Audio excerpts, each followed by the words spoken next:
മാണ് നേരിട്ടുള്ള പെൻഷൻ വേണ്ടതില്ല എന്ന തീരുമാനം. അതിന് ഒരു തരത്തിലും അംഗീകരിക്കാൻ പറ്റുന്നതല്ല. കേരളത്തിലെ ഈ 62 ലക്ഷം ആളുകളെയും അണിനിരത്തി അതിശക്തിയായിട്ടുള്ള പ്രക്ഷോഭം, ഇത് പിൻവലിക്കുന്നത് വരെയുള്ള പ്രക്ഷോഭം ശക്തിയായിട്ട് നടത്തേണ്ടി വരും, നടത്തണം എന്ന് തന്നെയാണ് എനിക്ക് അതുമായി ബന്ധപ്പെട്ട് ചൂണ്ടിക്കാണിക്കാനുള്ളത്. ഗവൺമെൻറ് അടിയന്തരമായി ഈ പ്രഖ്യാപനം പിൻവലിക്കണം. എല്ലാവർക്കും ഇപ്പോൾ കൊടുത്തുകൊണ്ടിരിക്കുന്ന പോലെ, പുതിയ ബാധ്യത ഒന്നുമല്ലല്ലോ, നിലവിൽ ഉള്ള ബാധ്യതയാണ്.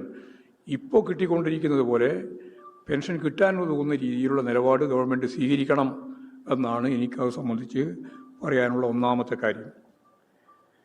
രണ്ടാമത്തെ പ്രശ്നം, നമ്മളിപ്പോൾ വളരെ ഗൗരവപൂർവ്വം ചർച്ച ചെയ്യാൻ തുടങ്ങിയിട്ട് കുറേ ദിവസമായി. ഞാൻ ഇന്നലെ ജോണിൻ്റെ വീട്ടിൽ പോയി വിഴിഞ്ഞത്ത് 2 പെൺമക്കളും ഒരാൺ 3 മക്കളാണ് അദ്ദേഹത്തിന്. 3 പേരും നല്ല അഭ്യസ്തവിദ്യരായിട്ടുള്ള യുവാക്കളാണ്. അവർക്കിതിനെപ്പറ്റി നല്ല ധാരണയുണ്ട്. ജിജി എന്ന് പറയുന്ന മൂത്ത മകള് PhD ചെയ്യുകയാണ്. കാര്യവട്ടം ക്യാമ്പസിൽ PhD ചെയ്യുന്ന കുട്ടിയാണ് ജിജി. എല്ലാവരെയും കണ്ടിരുന്നു, എല്ലാ പ്രധാനപ്പെട്ട ഉദ്യോഗസ്ഥന്മാരെയും വിളിച്ചുകൊണ്ടേയിരിക്കുകയായിരുന്നു, കണ്ടുകൊണ്ടിരിക്കുകയായിരുന്നു. ഞാൻ ഈ കഴിഞ്ഞ 7 ദിവസവും എൻ്റെ പാപ്പയുടെ കടലിൽ പോയി തിരിച്ച് വരാത്ത സാഹചര്യത്തിൽ കണ്ടെത്താൻ വേണ്ടിയുള്ള പ്രവർത്തനത്തിന് ജാഗ്രത വേണം എന്ന് പറഞ്ഞുകൊണ്ട് ഞാൻ ഈ ഉദ്യോഗസ്ഥന്മാരുടെ എല്ലാം പിന്നിൽ നടക്കുകയായിരുന്നു. ഫലപ്രദമായ ഒരു തിരച്ചിലും ഈ 7 ദിവസവും നടത്തിയിട്ടില്ല എന്നാണ് ആ ജിജി പറയുന്നത്. ഫിഷറീസ് വകുപ്പ് മന്ത്രി ആരാണെന്ന് തന്നെ ആർക്കും അറിയില്ല. അദ്ദേഹം എവിടെയും പോയിട്ടില്ല, അദ്ദേഹം വിളിക്കുക പോലും ചെയ്തിട്ടില്ല. സ്വാഭാവികമായിട്ടും കടലോര മേഖലയിലുള്ള പാവപ്പെട്ട മനുഷ്യർ ഒരു അത്താണി പോലെ ഈ ഗവൺമെൻറ് എന്താണ് ചെയ്യുന്നത് എന്ന് നോക്കി അതിനടിസ്ഥാനപ്പെടുത്തിയിട്ടുള്ള നിലപാടുകൾ സ്വീകരിച്ച് മുന്നോട്ട് പോകുന്നവരാണ്. അവരെ കാണാനോ അവരെ വിളിക്കാനോ അവരോട് സംസാരിക്കാനോ, അപ്പോൾ സതീശൻ എന്ന് പറയുന്ന നമ്മുടെ മുഖ്യമന്ത്രി തന്നെ പറയുന്നത്, വി ഡി സതീശൻ പറയുന്നത്, കടലിൻ്റെ അങ്ങോട്ടേക്ക് പോകാനേ പറ്റില്ല, മുമ്പ് അനുഭവങ്ങളുണ്ട്. അതിനാണ് ആ ജിജി എന്ന് പറഞ്ഞത് മാപ്പ് പറയണം, കടലോരത്തിൻ്റെ മക്കളെല്ലാം തെറ്റായ നിലപാട് സ്വീകരിക്കുന്നവരാണ് എന്ന ധ്വനിയാണ് മുഖ്യമന്ത്രിയുടെ ഭാഗത്തുണ്ടായിട്ടുള്ളത്. അത് യഥാർത്ഥത്തിൽ ഞങ്ങൾ അപമാനിക്കലാണ്, അവഹേളിക്കലാണ്. സമൂഹത്തോട് മാപ്പ് പറയണമെന്ന് ജിജി പറഞ്ഞത് ഇതിനടിസ്ഥാനപ്പെടുത്തിയിട്ടാണ്. അതേപോലെ വളരെ പ്രധാനപ്പെട്ട ഒരു വീട് അലങ്ങല്ലൂർ പ്രദേശം 5 തെങ്ങാണ്. അവിടെ 2 ആളുകൾ കടലിൽ മിസ്സായി. ഒരാളുടെ ശവശരീരം കിട്ടിയ നമസ്കാരം കഴിഞ്ഞു, മറ്റൊരാളുടെ കണ്ടെത്തിയിട്ടില്ല. കണ്ടെത്താനുള്ള കാര്യമായ ഒരു ശ്രമവും നടക്കുന്നില്ല എന്നാണ് അവരും വളരെ ശക്തിയായിട്ട് പറയുന്നത്. ഷിജിൻ എന്ന് പറയുന്ന 32 വയസ്സുകാരൻ 8ാമത്തെ ദിവസമാണ് മിസ്സായിട്ട്. കണ്ടെത്താനുള്ള ഒരു ശ്രമവും നടക്കുന്നില്ല. ആ വീട്ടിൽ പോയപ്പോൾ അലമുറയിട്ട് കരയുന്ന ഭാര്യ വളരെ ചെറുപ്പക്കാരിയാണ്, നല്ല പ്രായമുള്ളതാണ് അമ്മ. 2 കുട്ടികളാണ്, 4 വയസ്സുള്ള ഒരു കുട്ടി, 1.5 വയസ്സുള്ള മറ്റൊരു കുട്ടി. 4 വയസ്സുകാരന് ഹൃദ്രോഗമാണ്.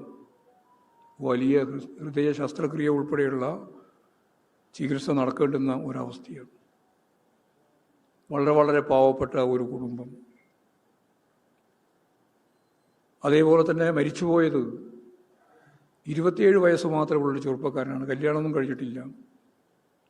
ഞങ്ങൾ പോയപ്പോൾ അമ്മ അവിടെ മകൻ്റെ ഫോട്ടോ വെച്ച് അതിൻ്റെ മുമ്പിൽ ബൈബിളൊക്കെ വെച്ച് അതിൻ്റെ ഇടത് ഭാഗത്തിരുന്ന് കരയുകയാണ്.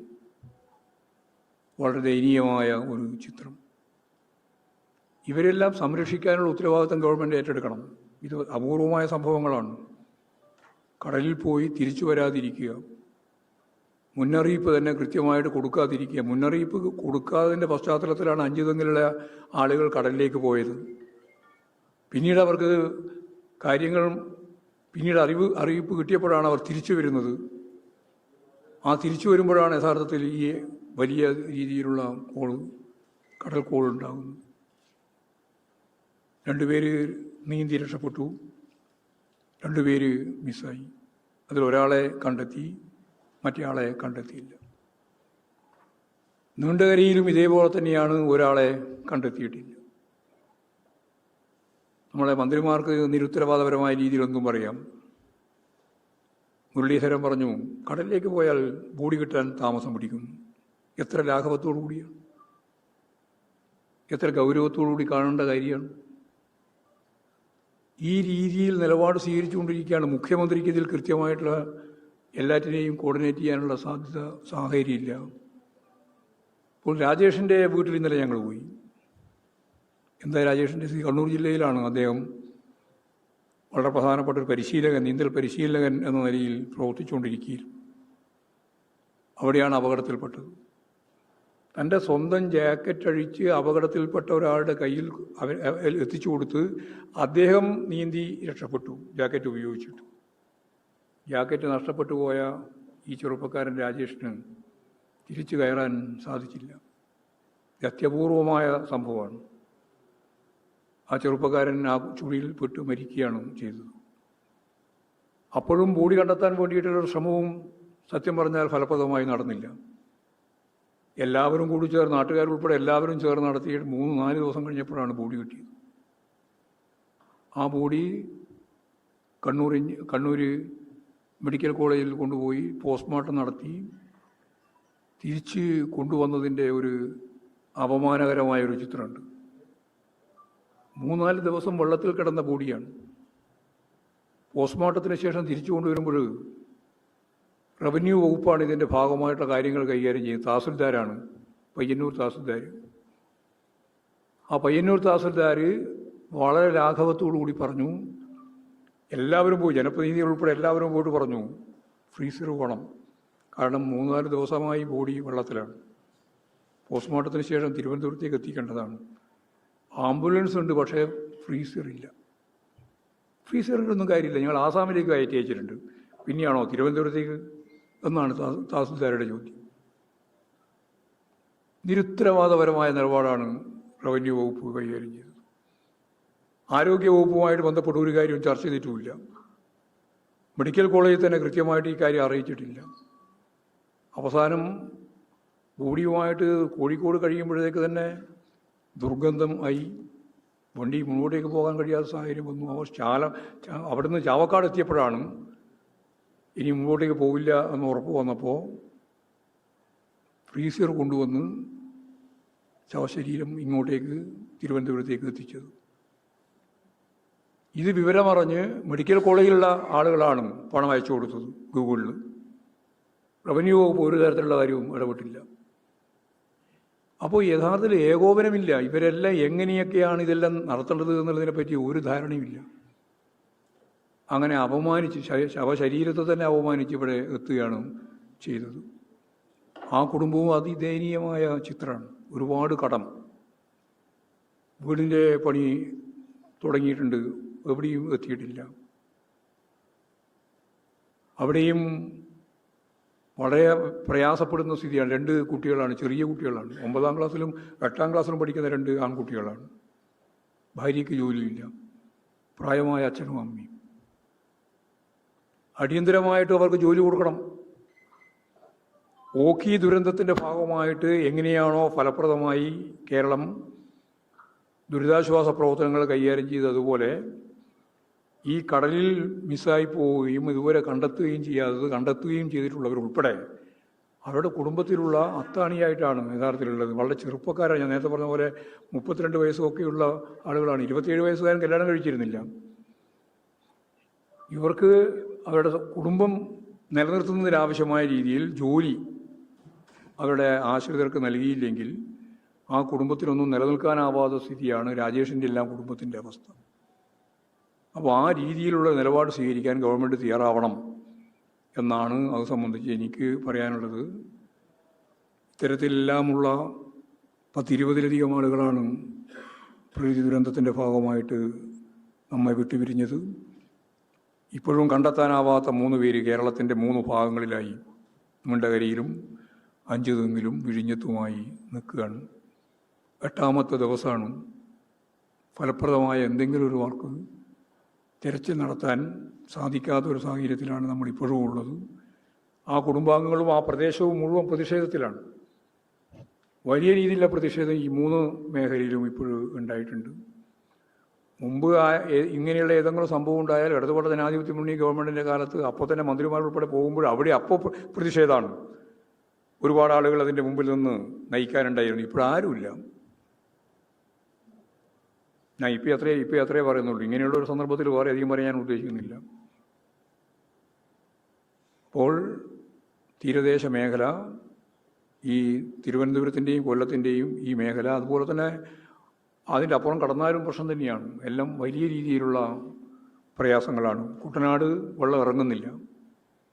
ഇടതുപക്ഷ ജനാധിപത്യ മുന്നണി ഗവൺമെൻറ്റിൻ്റെ കാലത്ത് ആ പൊഴി മുറിച്ച് ഫലപ്രദമായിട്ട് വെള്ളം അറബിക്കടലിലേക്ക് ഒഴുക്കിയപ്പോൾ കുട്ടനാട് വെള്ളപ്പൊക്കത്തിൽ നിന്ന് രക്ഷപ്പെട്ടിരുന്നു.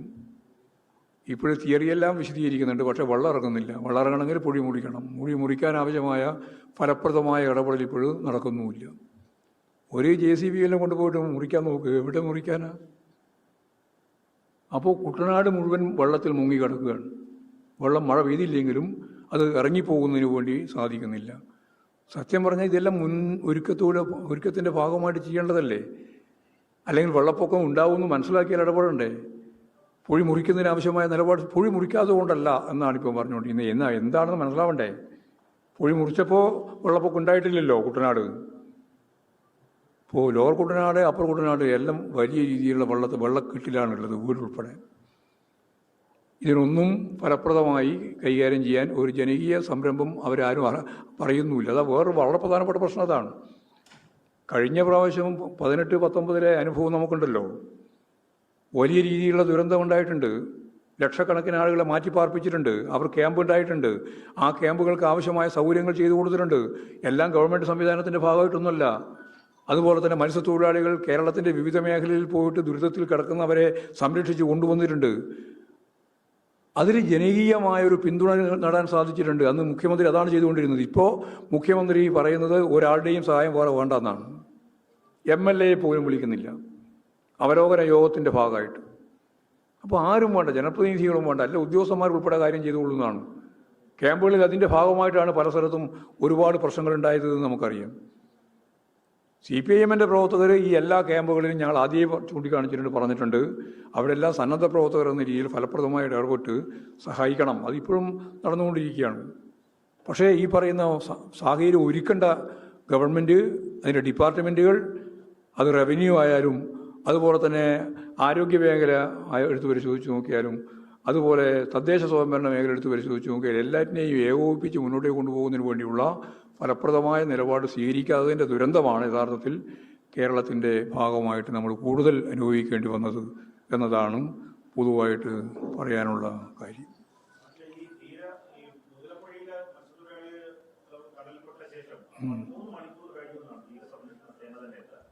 അത് താമസിച്ചിട്ടാ വന്നത്. അവർ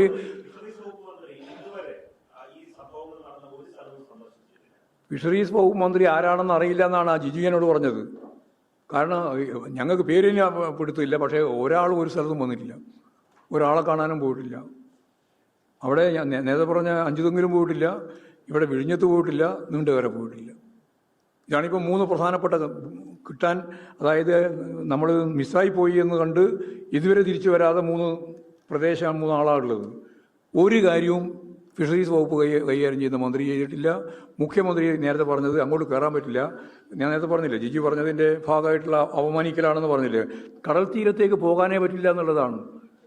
ഞങ്ങളിപ്പോൾ കടൽ തീരത്തല്ലേ പോയിട്ട് വന്നത്. ഇന്നലെ ഞാൻ ഇവിടെ വിഴിഞ്ഞത്ത് പോയി, ഇന്നിപ്പോൾ 5 തെങ്ങ് പോയി. പോകാനേ പറ്റില്ല എന്നുള്ള നിലപാട് സ്വീകരിച്ചാൽ എന്താ? ഇതുവരെ അപകടകരമായ സാഹചര്യം വരുമ്പോൾ അവിടെ കക്ഷി രാഷ്ട്രീയത്തിനപ്പുറം എല്ലാവരും ചേർന്ന് മുമ്പോട്ടേക്ക് പോകുകയല്ലേ വേണ്ടേ? കേരളത്തിൻ്റെ ദുരന്തത്തെ അഭിമുഖീകരിക്കാനും അതിനെ അഭിമുഖീകരിച്ച് മുമ്പോട്ടേക്ക് പോകാനും കേരളത്തെ പ്രാപ്തമാക്കിയത് ഈ ജനകീയ കൂട്ടായ്മയല്ലേ? ഈ കൂട്ടായ്മ ഒരു തരത്തിലും കേരളത്തിൻ്റെ മുഖ്യമന്ത്രി ആഗ്രഹിക്കുന്നില്ല. ഇതാണ് നമ്മുടെ മുമ്പിലുള്ള സ്ഥിതി. അവരോട്ട് ഒരു കാര്യം ചെയ്യാനും തയ്യാറില്ല.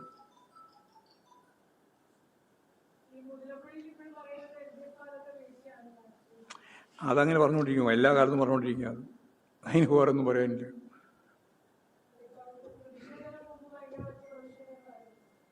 പ്രതിഷേധം വലിയ പ്രതിഷേധം ഇപ്പോൾ നടന്നുകൊണ്ടിരിക്കുകയാണ്. ഇപ്പോഴും ഞങ്ങൾ അവിടെ നിന്ന് വരുമ്പോൾ തന്നെ അവർ പ്രതിഷേധിക്കാൻ വേണ്ടി പുറപ്പെട്ടിട്ടുണ്ട്. കാരണം ഇന്ന് രാവിലെ ബോഡി കിട്ടി എന്ന് പറഞ്ഞിട്ടുള്ള ഒരു പ്രചരണം വന്നു. ആളുകളെല്ലാം ഓടിയാടി എത്തിയപ്പോൾ ബോഡി കിട്ടിയില്ല. വെറുതെ കള്ളപ്രചരണമായിരുന്നു. ഇപ്പോൾ ശാക്തിയായ രീതിയിലുള്ള ഒരു വൈകാരിക തലമാണ് നമ്മൾ കണ്ടത്. അലമുറയിട്ട് കരയുന്ന സ്ത്രീകളെയാണ് കാണുന്നത്. അപ്പോൾ സ്വാഭാവികമായിട്ടും ഇത് ഗവൺമെൻറ് ഇതിൻ്റെ അകത്ത് രാഷ്ട്രീയമല്ല കളിക്കേണ്ടതാണ്. പണ്ടത്തേതാണ് ഇപ്പോഴത്തേതാണെന്നും പറഞ്ഞിട്ട് കാര്യമില്ല. അത് ഫലപ്രദമായിട്ട് നേരിടണം. ക്രൈസിസ് ഉണ്ടാവും. ഞാൻ നേരത്തെ മുമ്പ് പറഞ്ഞു, ആ ക്രൈസിസിനെ അഭിമുഖീകരിക്കാനുള്ള ശേഷിയല്ലേ ശരിയായ രീതിയിലുള്ള ഒരു വിൽ പവറോടുകൂടി കൈകാര്യം ചെയ്തു പോകുന്ന ഒരു ഗവൺമെൻറ് ചെയ്യേണ്ടത്. അത് ചെയ്യുന്നില്ല, ചെയ്യാതിരിക്കുകയാണ്. മഴ കുറഞ്ഞത് കേരളത്തിൻ്റെ ഭാഗ്യം. മഴ കുറഞ്ഞിട്ടും രക്ഷയില്ലാത്തതാണ് ഞാൻ നേരത്തെ പറഞ്ഞത്. കുട്ടനാട് മഴയൊന്നുമില്ല, പക്ഷേ വെള്ളക്കെട്ടാണ്. ഒന്നും ചെയ്യാൻ സാധിക്കില്ല, ഇറങ്ങാൻ സാധിക്കില്ല പുറത്ത്. ആ വെള്ളക്കെട്ട് ഒഴിവാക്കണമെങ്കിൽ മൊഴി മുറിച്ചാലേ പറ്റുള്ളൂ. അത് മുറിക്കുന്നതിന് വേണ്ടി ആവശ്യമായ ഫലപ്രദമായ ഇടപെടലുമില്ല. ഇത്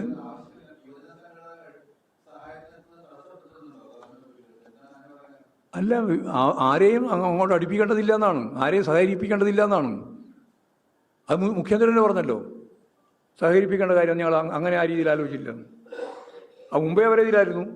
ഇടതുപക്ഷ ജനാധിപത്യ ഗവൺമെൻറ് ഉള്ളപ്പോൾ ലക്ഷക്കണക്കിന് ആളുകളുടെ സഹായം തേടിയിട്ടാണല്ലോ ആ വലിയ രീതിയിലുള്ള പ്രതിസന്ധി അവസാനിപ്പിച്ചത്. ഇവിടെ ഈ കോളേജ് ഉണ്ടല്ലോ, നമ്മുടെ ഏറ്റവും പ്രധാനപ്പെട്ട യൂണിവേഴ്സിറ്റി കോളേജ്.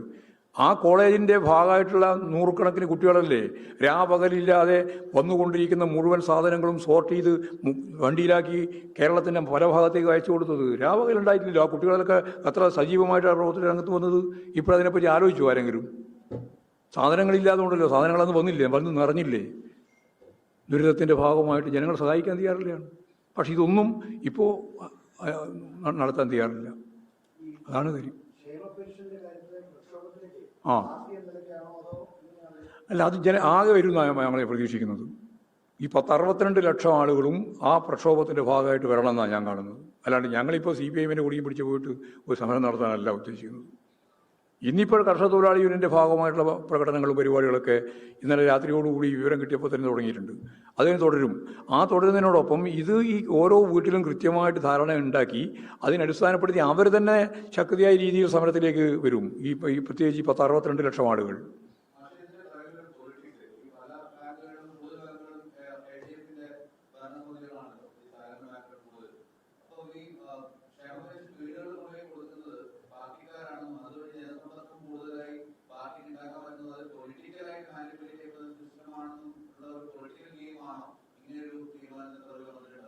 അതൊക്കെ ഉണ്ടാകാൻ സാധ്യതയാണ്. ഞാൻ പക്ഷേ ഇതിലൊന്നും രാഷ്ട്രീയം കാണുന്നില്ല. ഞാനിത് കാണുന്ന ഈ പദ്ധതി തന്നെ അവസാനിപ്പിക്കേണ്ട പരിപാടി ആലോചിക്കുന്നത്. അതിനോട് വിതരണം മാത്രമല്ല പ്രശ്നം. നിങ്ങൾ ആരെങ്കിലും വിതരണം നടത്തിക്കോ. ഞങ്ങൾക്ക് ഇപ്പോൾ ഇന്ന് ആളുകൾ വിതരണം നടത്തണമെന്നുള്ള ഒരു നിർബന്ധവുമില്ല. നിങ്ങൾ ഈ കേരളത്തിലെ ഈ 62 ലക്ഷം പാവപ്പെട്ട മനുഷ്യർക്ക് മാസാമാസം വീടിൽ കൃത്യമായി കിട്ടിക്കൊണ്ടിരിക്കുന്ന അവരുടെ പെൻഷൻ 2000 രൂപ അതിന് വർദ്ധിപ്പിക്കുന്നുണ്ടെങ്കിൽ അത് അവർക്ക് കിട്ടണം. അവർക്ക് കിട്ടാൻ ആവശ്യമായ രീതിയിലുള്ള എന്ത് ഏജൻസി എന്ത് വേണോ അത് നിങ്ങൾ കൊടുത്തോ. പക്ഷേ ഇവരെല്ലാം ദേശാകൃത ബാങ്കിൽ പോയിട്ട് അവിടെ നിന്ന് പണം വാങ്ങണമെന്ന് പറഞ്ഞാൽ നിങ്ങൾ ആലോചിച്ച് നോക്കി. 80-85 വയസ്സ് പ്രായമുള്ള ആളുകൾ ഒന്ന് അന്വേഷിക്കാൻ പോകണം, പണം വന്നു എന്ന് പറഞ്ഞാൽ പിന്നെ പോയി നിന്ന് നിന്നിട്ട് എപ്പം കിട്ടുന്ന, ഏത് ദേശാകൃത ബാങ്കിൽ നിന്ന് കിട്ടുന്നതാണ്. പിന്നെ അതിൻ്റെ തന്നെ എന്തെല്ലാം പിഴകൾ, പ്രശ്നങ്ങൾ എന്തൊക്കെയാണ് അഭിമുഖീകരിക്കേണ്ടി വരുന്നത്. യാതൊരു അല്ലലില്ലാതെ വീട്ടിൽ കിട്ടിയിരുന്ന ഈ പണം 2000 രൂപ ഒരു പാവപ്പെട്ട കർഷക തൊഴിലാളിക്ക്, ഒരു പാവപ്പെട്ട സ്ത്രീക്ക്, പുരുഷന്, ആരായാലും അവർക്ക് കിട്ടിക്കൊണ്ടിരിക്കുന്ന ഈ ആനുകൂല്യമല്ലേ അവസാനിപ്പിക്കുന്നത്. എന്നിട്ട് പോയിട്ട് ദേശാകൃത ബാങ്കുമായിട്ട് ബന്ധപ്പെട്ട് അതിൻ്റെ കമ്മീഷൻ ഉൾപ്പെടെ എല്ലാം കഴിച്ചിട്ടേ അതും കിട്ടുള്ളൂ. ഒരു തരത്തിലും അംഗീകരിക്കാൻ കഴിയുന്ന ഒന്നല്ല ഇത്. ശക്തിയായിട്ട് ഇതിനെതിരായിട്ട് ഈ 62 ലക്ഷം ആളുകൾ കക്ഷി